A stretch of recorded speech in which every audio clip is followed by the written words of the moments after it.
Au départ, d'abord, Orligola, Azan Neko biologique qui a fait Rigola, et puis Dédé, Makamoro et quoi il fait Rigola, ça fait partie aussi entourage. Pourquoi ça fait partie entourage? On dit fait Rigola, Azan a entourage et Béné. On va mettre avocat au Bandé, Azan a battu dans la promotion orchestre. Ça veut dire quand on parle l'entourage de faire Rigola, tout le monde a battu tout au bazar important de faire. Mais parmi Makamoro et Kanisi fait Rigola, il y a un retard, il y a autant à courrier, il y a un retard, il y a autant à courrier. De comment on a déjà fait Rigola, c'est un artiste, il y a un avocat et un poteau. Est-ce que tant que dans la courrier à faire Rigola, Azana Moudou a mis placé dans la poteau comme son avocat, ou la zone de l'Ewana, à tant à courrier, on a qui pour se représenter alors que artiste et musicien pour l'instant Azana Kinité pour Maramona et l'équipe pour la taille à coronavirus Azana qui n'a Kini. Il n'y avait pas moyen tout le monde moyen de voyager Azana Kinité. Maintenant on va dire d'abord courrier et ça la moto Azana mieux placé ou à la affaire juridiquement ça veut dire mettre avocat naïf Azana en France pourquoi pas abandonner donc de se représenter alors que artiste pour l'instant à Kanami na Kinshasa via coronavirus ne sali que est soit se représenter donc ils ont fait partir d'entourage c'est pour cela Orligola a soulevé au faire Rigola sur la bimi, il faut atteindre vraiment rigueur na yango ça veut dire bateau bazo entourer bazo soutenir réalité ça c'est bien ça la mabe mais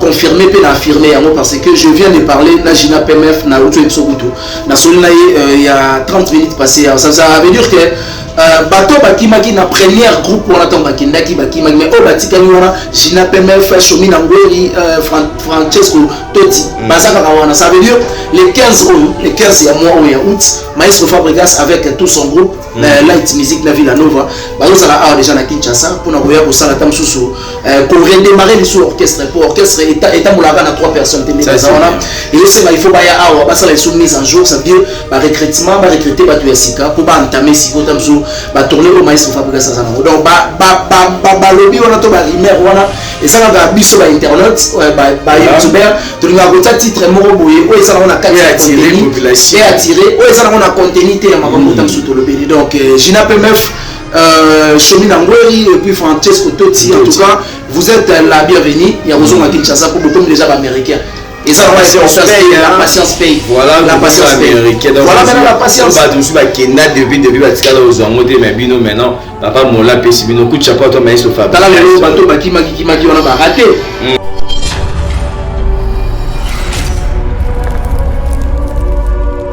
pour le bateau choqué parce que le bateau c'est déjà pour la choquer pour le bateau choqué ici on doit attaquer batika pour clasher batika ma polémique pour soutenir presse ou quoi non exactement que na hotel reçoit de lobby à citer na makasi pour prime moi normalement ils ont prévu pour la samedi samedi est raté et comme dimanche donc est raté pardon on a beaucoup de information qui vous a lundi pas Crispo na ba 0 heure donc on a dans la fautif il y a pour informer leader américain qui s'injure à que prime et le dimanche est commis lundi il y a celui tam sur Rosanata boyer à Zaranika Dispo par rapport à la Vodafone Best donc c'est à moi la faute parce que na yebi ça qui était que prime est commis lundi et le dimanche il y a le temps à Beninga à Silikena vraiment makasi pourquoi pas au yebi ça il y a que prime aux lundi na on a tout ça la trio il y a Kofi Olomide Maniké de John Nanga pour leader américain et le ça la kitoko makasi donc je pense que prime suivante qui s'injure à Rosanana parce que wana kama na yeye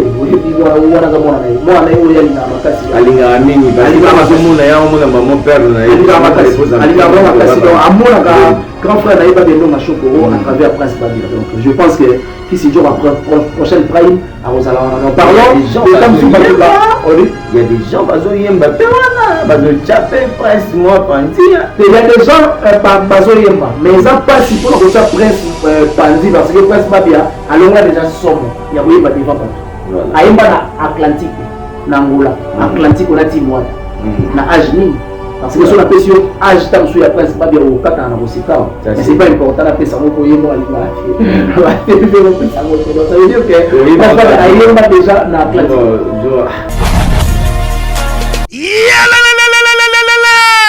changement de fréquence, changement d'adresse chez Djonga. Bolela kitro, oh, esika ya bino moko ezali te boyeba ke Djonga azuli bino solution. Azu esika ya ye moko akofandisa idéologie, esika oyo ba Congolais tout bakobanda koya kokutana na ndenge ya defuate. Chez Djonga de, chez Djonga de, awa bokokuta biloko nyonso bolingaka ya kotumba, lokola ntaba ya kitoko pe elengi, soso ya kotumba, ngulu ya kotumba, poaso ya kotumba. Esengeli koyeba ke chez Djonga de bafongolaka kobanda mokolo ya mardi ti dimanche. Awa nde sika ambiance ezali kolala, adresse eza kaka se moko. Chez Djonga de weekend boza deja ya kosepela po awa ambiance elalaka awa na ndenge ya defuate. Chaque vendredi bobanda kozwa Suzuki Luzubu 4x4 yende muta kosepelisa bino na ndenge ya kosakana te, oza kulia, oza komela, oza kopina. Pe chaque samedi ekobanda kozala nde CNN Alligator na ba artiste mosusu bakobanda kosepelisa bino na makinu ya defuate na bakunga ya kosakana te. Et puis chaque dimanche sombele suka bisanga nde bokozwa les grands chanteurs Emile alias de Mingongo yende muta konde ko palola awa boko sentir betue ba ou différence yena.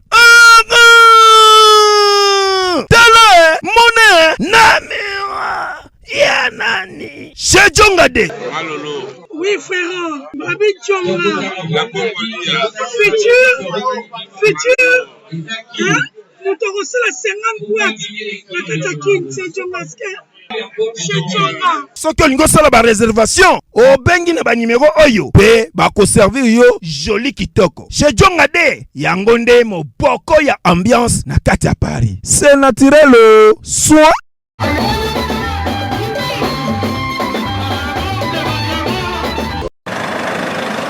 Uti Paris nakogende Bruxelles namona bango tosolola masolo nakoma na bundese balobi kende na tamtame yokofanana nyekese aneo neo tamtame aneo Bibi esra yo nana nyene yo le tam yo nana nyene. Nous c'est la compétence et chez nous du luxe et de la présence. Wifi au bord, c'est la classe. Ton coin d'Avutuka, tu es à l'aise, pépère. Dans ton cos, mais surtout, c'est Tam Voyage. Aneo, neo tamtame, aneo, kumbabiso nanzela lola, aneo, evandelia cuire, aneo, wifi abore, mena lola. Batrouwa abiso batutu kaloji. Tant que tu es Tam Voyage, c'est la classe. Ça c'est comme Wenge Big Family, Neo Tam Tam. Il n'y a pas deux, le seul. Nous avions promis à ces terres Congo, nous bâtirons un pays plus beau qu'avant. Mais jusqu'à présent, on n'a pas bâti le pays. Mes chers amis, entendre ces mots d'abandon et de ras-le-bol, observer dans l'âme congolaise la flamme patriotique qui s'éteint au fil du temps. Je me suis demandé, pourquoi un tel abandon? Parce que notre pays vit une pauvreté très avancée. Parce que la jeunesse de mon pays est sans emploi, avec un taux de chômage dépassant les 85%. Parce que les infrastructures scolaires, sanitaires, routières sont dans un état piteux. Parce que la population congolaise subit une pénurie intempestive d'eau et d'électricité, ce qui d'ailleurs constitue un frein à une industrialisation rapide de notre pays. Nous avons un peuple qui est exposé quotidiennement à l'insécurité et à la barbarie des guerres imposées. Les personnes vivantes avec handicap, les enfants de la rue communément appelés chégués, les orphelins sont voués à la mendicité et au rejet de la société.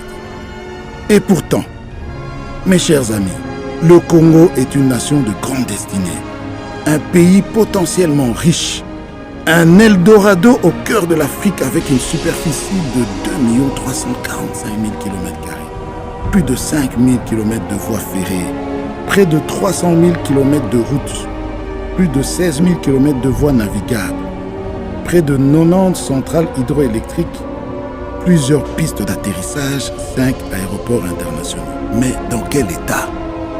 Le Congo, c'est aussi 80 millions de terres arables en majorité non exploitées. Une population estimée à 100 millions d'habitants, majoritairement jeunes. En dépit de toute cette potentialité, notre nation demeure sur des béquilles. Elle mérite une assistance à la hauteur de ses besoins. Une organisation sociale qui soit la solution humanitaire aux problèmes qui touchent le Congo et son peuple. C'est pourquoi nous vous apportons la fondation Alidor Massamba, qui vise à promouvoir le bien-être de la population congolaise à travers des actions sociales et humanitaires. La fondation Alidor Massamba se résume en 5 piliers. 1. Promouvoir la nouvelle citoyenneté et le changement des mentalités pour faire du Congolais le premier investisseur et protecteur de son pays. 2. Réhabiliter, moderniser des écoles et construire des centres de formation technique en vue de promouvoir l'éducation pour tous, en particulier pour la jeunesse. 3. Réhabiliter, moderniser et équiper les centres hospitaliers pour l'amélioration des conditions sanitaires des Congolais. 4. Promouvoir l'autonomisation de la femme congolaise par la formation et l'accompagnement à l'entrepreneuriat dans l'agro-pastoral, la coupe et couture et d'autres domaines techniques. 5. Promouvoir l'épanouissement de la jeunesse par la création des centres de formation sportive, l'encadrement et promotion des talents. Le développement du Congo n'est pas l'affaire d'un seul homme. Nous n'avons que le Congo pour nous défendre et le Congo n'a que nous pour le défendre. Il ne tient qu'à nous d'offrir à nos enfants un monde meilleur. Il n'y a pas de fatalité. Laissons derrière nous le doute et le désespoir. Mes chers amis, ensemble, avec le courage, la détermination et la foi, travaillons pour le progrès du Congo. Que Dieu bénisse la République démocratique du Congo.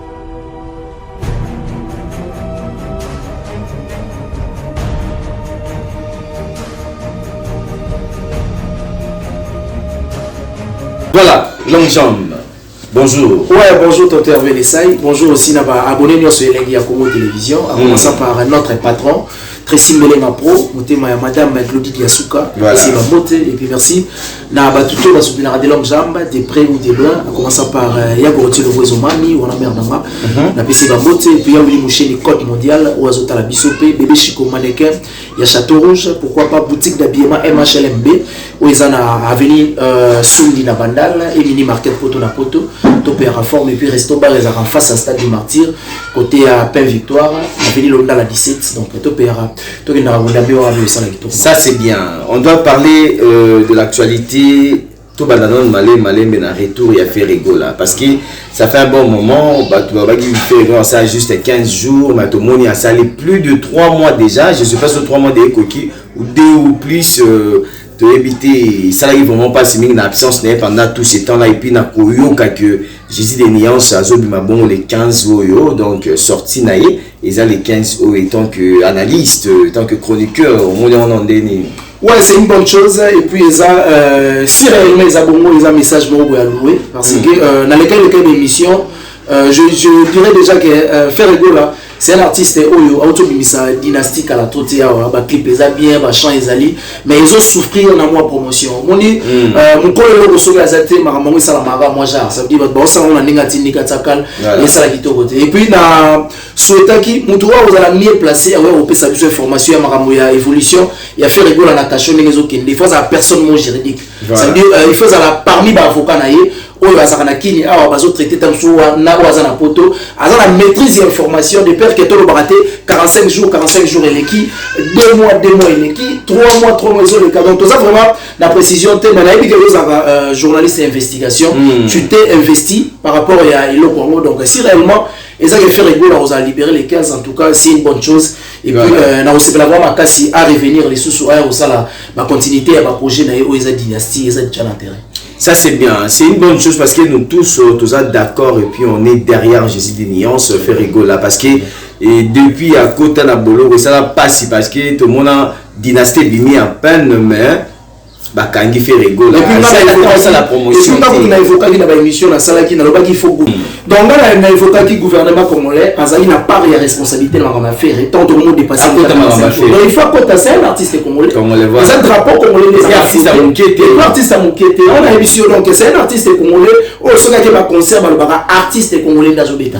Et puis Kofi Olomide attaque ambassadeur culturel. Azali peut la droit à l'opposé à Makambo parce que les autres départements et surtout la voix la plus chère d'Afrique apparemment. C'est un grand chanteur de notre pays. Il chante vraiment bien. C'est un grand chanteur. Voilà. Il faut baboya. Mais en réalité, Ferregola c'est un grand chanteur. C'est un chanteur qui qui passe à Congo. Apport naïf vraiment moi remarquable. Ça c'est bien. On est derrière toi, Ferregola, courage. Je sais bien que le pas de tu dois sortir de là où tu es. Il faut que tu sortes. Parce que c'est Sika Nayote. Nous tous besoin de promotion ici chez Dynastie Zamakas parce que c'est un album où ils ont la qualité, il y a différentes rumba, ils ont rumba trap, rumba na bisomo, en tout cas R&B, donc Dynastie tu as besoin de promotion non mais ma biso sous na world magas c'est ça. Ils sont bien faire voir entourage na ça va bien. Pour Orligo la paye évocation. On a le barreau déjà sur la scène parce que Orly on a comprendre à faire Orly à revoir entourage. On a un orchestre. Ça veut dire que parce que là on a Orly en dehors et orchestre ou quoi parce que c'est pas normal dans un orchestre il y a l'idée qui va revoir je peux dire orchestre tout le comité bon normalement au départ d'abord Orligo là Azan une biologique qui a fait Rigola et puis Dédé Makamuro et quoi il fait Rigola ça fait partie aussi entourage. Pourquoi ça fait partie entourage? On va dire faire Rigola Azan a entourage et belé. On va mettre avocat au bandit naïe. Azan a battu dans la promotion orchestre naïe. Ça veut dire quand on parle l'entourage de faire Rigola, tous on a battu tout au bazar important devant faire. Mais parmi Makamuro et Kanisi fait Rigola, balobi que Azwa qui retard ya kutanga bakuri. Courrier et Koya, Mazur et Terre, il y a courrier. De comment déjà fait Rigola Bouye, c'est un artiste et oh, ça va avocat et Napoto. Est-ce que tant Mazotin dans la courrier à faire Rigola, Azana Moutou a mis placé Napoto comme son avocat, oh, la zone de l'Ewana, à Tanaka courrier, on a se représenter alors que artiste et musicien pour l'instant, Azana Kinité, pour Maramona et l'équipe, pendant le temps il y a coronavirus, Azana Ki Nakini. Il n'y avait pas moyen, tout le monde. Moyen de voyager, ça l'a quitté. Maintenant, on va dire que courrier. Et ça, on a mieux placé, on a faire juridiquement, ça veut dire mettre avocat. À ça, on a France. Pourquoi pas abandonner le se représenter le artiste pour l'instant, à Kanamina Kinshasa, vu à coronavirus, des salles qui est soit se représenter. Donc, bien sûr, ils ont fait partir l'entourage. C'est pour cela, on rigole à soulever le moment où on fait rigoler sur la bimi, il faut atteindre vraiment rigueur. Ça veut dire bateau, bateau entouré, bateau soutenir réalité. Ça c'est bien. Mais tu vas équiper le monde par rapport à Maestro Fabregas. Parlons maintenant des Maestro Fabregas. Depuis les États-Unis, je salue Zegem Curious Gouzarati de Toro, chef terre. Salutations à toi et Papa Moellon. Et Père Yabachoumi Nangweri, et Bajina PMF, Francesco Totti. Tout ce qui est le mot, puisque c'est mon acquis, Maestro Azuli Bango Bakanda, Amérique. Azuli Bango Bakanda, comme il est américain. Mais on est surpris, on est arrivé à Kimi aux États-Unis. Après, merveille, est-ce que c'est vrai? Non, c'est faux déjà pour confirmer et affirmer parce que je viens de parler Najina PMF na Uto Epsogutu na solina il y a 30 minutes passées. Ça veut dire que bateau bakimaki na première groupe on attend bakindaki bakimaki mais au batika wana Jina PMF Shomi Nangweri Francesco Totti bazaka wana. Ça veut dire les 15 mois ou ya août Maestro Fabregas avec tout son groupe Light Music na Villanova bazala déjà na Kinshasa pour na koya ko sala tam susu pour redémarrer sur orchestre pour orchestre état moulaga na 3 personnes tende bazana et c'est il faut ba ya awa basala les mise en jour. Ça veut dire ba recrutement ba recruter ba tuyasika pour ba entamer siko tam su ba tourner au Maestro Fabregas sana donc ba lobby wana to ba rumeur wana et ça va biso ba internet ba youtubeur to nga ko titre moko boye o ça on a attirer population et attirer o ça on a contenu te makambo tam su to le béni. Donc Jina PMF Shomi Nangweri et puis Francesco Totti, en tout cas vous êtes la bienvenue. Il y a besoin de Kinshasa pour beaucoup déjà américains. Et ça, la patience paye. Voilà, la patience américaine. Voilà maintenant la patience. Depuis Batikala aux Amoté, mais bino maintenant, papa Mola Pessibino, coup de chapeau, toi, mais il se fait. T'as là le bateau, qui m'a on a raté. Ça veut dire que raté. Non, mais c'est quoi qui s'en a? Chef, ma mère m'a passé l'un qui s'est passé, ma fille a bateau sur la tête. La seule qui soit timide, la Katia va rouge, va dire, là. Chef, banda la bande comme moi, si, ça fait inane. Chef, on décide là. Au monde beaucoup faka. Oyo, bilo que ça pour ma vie, on a qui s'en a. Papa, on y évite que le laboratoire mais médecine et c'est une solution ou de cala. Solution ignorant, c'est là ça. Au monde oyo, signaliste suppositoire. Oyo, signaliste comprimé. On a pas hémorroïde. Voilà. Au monde désostérile oyo. Et ça pour la faiblesse sexuelle. Et pour la fragilité pour la bassi. Et qu'on aide ma casse. Mais borax, ce que c'est traitement nions tout. Il y a hémorroïde. Nesiko yoko banda ko pakulango. On a nzoto abiso papa. Ce qui pour lingi, on mesurait bas centimètre non avant banda ko pakula. Pour me koloko ça, on ko mesurer les sous. On commande que borax toujours champion. On comprend? Ba question nationale la question. On consomme si comme soutien na Congo, kaka na laboratoire mais ya missile.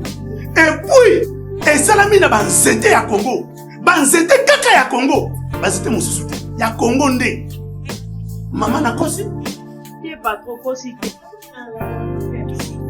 Wana na kununga. Et qui borès oyo. Mobile nanga ça il a borès oyo. So qu'on a borès au thé, mais mobile nanga tout les gens ya boubi. Au monde ba question te présenter yo. Et salami na ba pharmacien congolais. Docteur Pichou Tondele, yéne savant. Mbote na biso bandeko, ngai docteur Pichou Tondele, naza pharmacien ya formation, nazui formation na université ya Kinshasa na faculté ya pharmacie et puis nasali ba master na niveau ya université Marien Ngouabi pe na niveau ya Canada na transformation des agro-ressources et puis préparation de cosmétiques thérapeutiques naturelles. Nazali ko œuvre dans laboratoire CRMTA ou ezali laboratoire médecine spécialisé dans la production de phytomédicaments, c'est-à-dire qui à partir de la nzete na biso ya Congo. Qui si nyonso o bozomona awa na CRMTA et subir essai toxicologique et puis essai clinique ou ça la différence na biso na ba tradi parce que et subir quand même moi étude et puis qui si on est dans la CRMTA ils allaient homologuer la ministère de la santé, c'est-à-dire ils ont la autorisation d'ouverture, ils ont la autorisation il y a mis sur le marché le niveau il y a mboka et puis les bandes il y a mboka. Qui si on doit produire la CRMTA et puis on peut n'importe quel médecin partout à travers le monde. Voilà la différence où ils ont ça la mort biso na batradi thérapeute ou naturo thérapeute. Et où y a biso? Donc awa na laboratoire mais ici docteur Pichou Tondele yéne savant.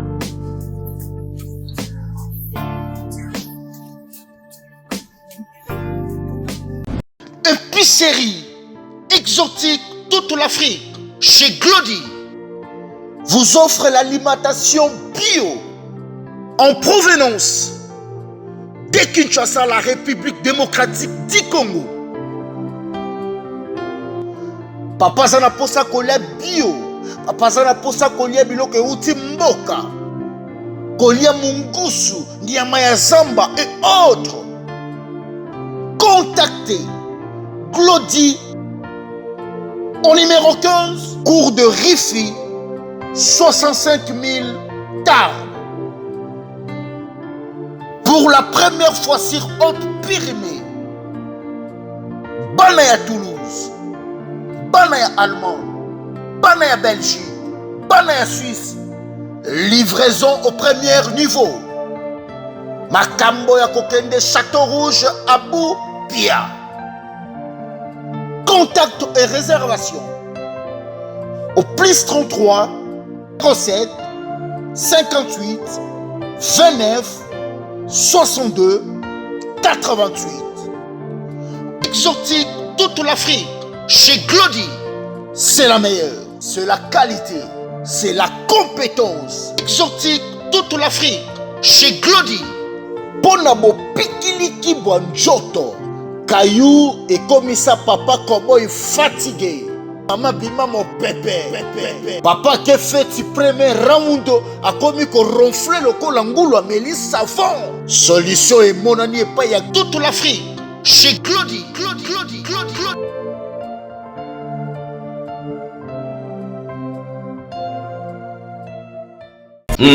Donc bakima barata vraiment Kenya baraté nous comme américain nous savons bien parce que Kenya américain moi ça le plaisir makasi bana limba wa tsali sous banderole Kenya monda ba bronza ba phrasologie ba filomboui l'impact vous êtes vraiment dans ba jeu santé ba général Amira village beau bazale premier village qui village Christelle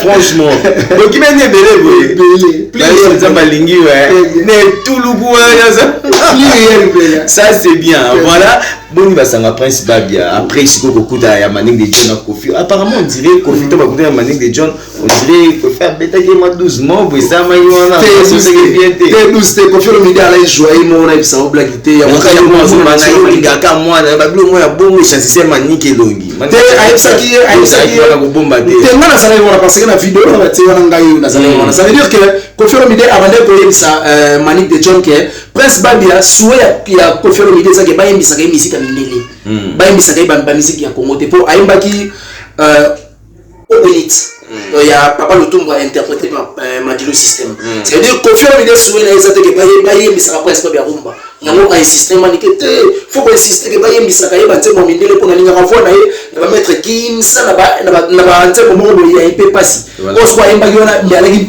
un peu facile pour les ante mo habituel donc a misala na ngwa kola na ngo à se dire ça déjà na yango donc c'est pour cela ba solaki yango mais ba internet o lobi yango ba spéculer ba message mo ngo ba sana mo pas na maîtrise na moté donc Kofi le media saki joyeux ya kokutana na mama bana na bango ça veut dire que maman ya bana ya petit na ye ba biendo mashokoro alina vena à revivre les sous ya on mona ki na podium naza sio botaki ba image wana ne ba donc bazo bina rumba na Kofi le media en tout cas et ça qui kitoko fort et puis Manique de John azaki vraiment émotionné ya komona les sous Kofi le media oyo azwa tenter au mona pendant temps ibele espérons toujours la victoire de Prince Babia to espérer tende nini parce que kuna bazo côté mutu par rapport ya ba vote na par rapport ya koyeba en parlant déjà koyeba il y a pas match et puis là ba vote déjà batu ba voter baza déjà ils ont ça bien et puis bazo voter déjà ils ont ça la kitoko pour nazo on appelle partout à travers le monde ils ont ça bien makasi ça c'est bien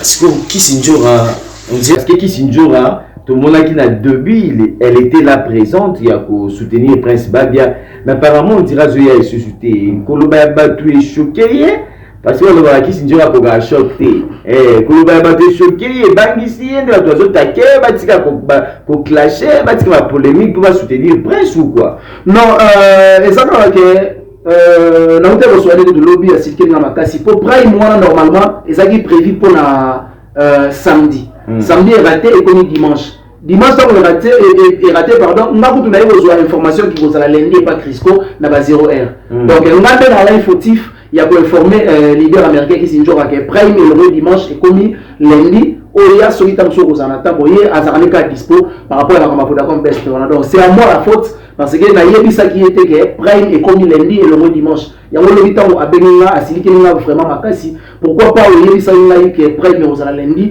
na ya on a tout ça la bena trio ya Kofi le midi Manique de John nanga mo leader américain et moi ça la kitoko makasi donc je pense que prime suivante Kisinjora ko zalawana parce que wana za mwana na ye oyebi mwana wana za mwana na ye mwana na ye oya linga makasi alinga mingi parce que mona ya mon père na ye alinga makasi donc amona ka grand frère na ye ba bendo mashokoro à travers Prince Babia donc je pense que Kisinjora prochaine prime à Rosalana donc parlons il y a des gens bazo yemba pewana bazo chapé Prince moi pandi il y a des gens bazo yemba mais ça pas si pour le ça Prince pandi parce que Prince Babia alonga déjà somo ya koyeba devant bato ayemba na Atlantico na Angola Atlantico na Timwata na Ajni Parce que sur la pression, âge tant sur la presse, pas bien au 4 ans, mais c'est pas important la presse, on peut y aller à la télé, on peut s'amuser. Ça veut dire que déjà dans la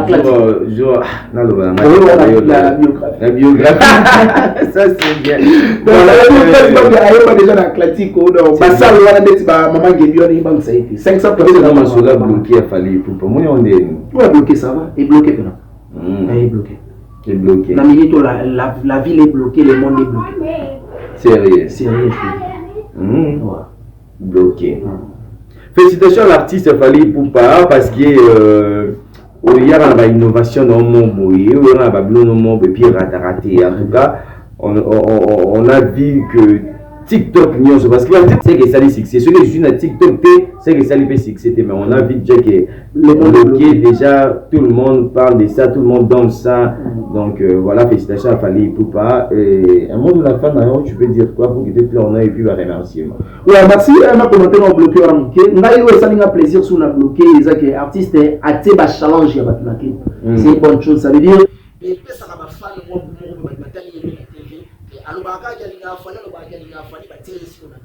Donc c'est une bonne chose, un artiste a continué dans ça là. Il y a très facile pour lui, dans ce là facile. Donc ça là vraiment il tourne en place et surtout pour la paix pourquoi pas à la fin de tour ça c'est un réel plaisir. Il y a pour les partager dans le sommet parce que c'était l'autre fois on a eu et puis l'autre ça veut dire les autres faire partie dans le partage. Il y a pour ça sur le même plateau en tout cas c'est un plaisir. Il y a abonné tout surtout il y a Hélène à Bono télévision pour s'abonner massivement. Mais pour s'abonner au salarié, pour s'abonner massivement. Donc officiel là, il y a tout comme casse donc numéro de l'homme pour la tout bazo benanga comment voter et ça a plus de 143 ou Moucheni 90 69 092 17 plus de 143 90 69 092 17 on a vu de l'homme dans le détail et belé merci mais t'as tout bamutan du pembe depuis Congo Métal et puis les boss Guinée Régie Congo Métal Matadi les bourgeois gentils sont ex-non commet espace de la gentillesse merci beaucoup ça c'est bien numéro de Prince Babia c'est le numéro du 7 hein votez numéro 7 pour soutenir notre frère Prince Babia merci à vous Tracy Melenga Pro dans Monté Magdoli Yasuka merci à Lily des mois depuis Justin à toi merci à moi pasteur François Vang depuis Paris église La Flamme du Paix merci à mon vieux Sam Nkoukou Balobi Sam coupe le nécessaire, Sam coupe le nécessaire. Alors, parce qu'il a découvert le fils et les Saint-Esprit, même pour moi, c'est mon cousin, dans le 3 x 5. Alors, nous avons déjà le nécessaire, Sam coupe. Devant votre Dieu le Père, Dieu le Fils et le Saint-Esprit, au thème à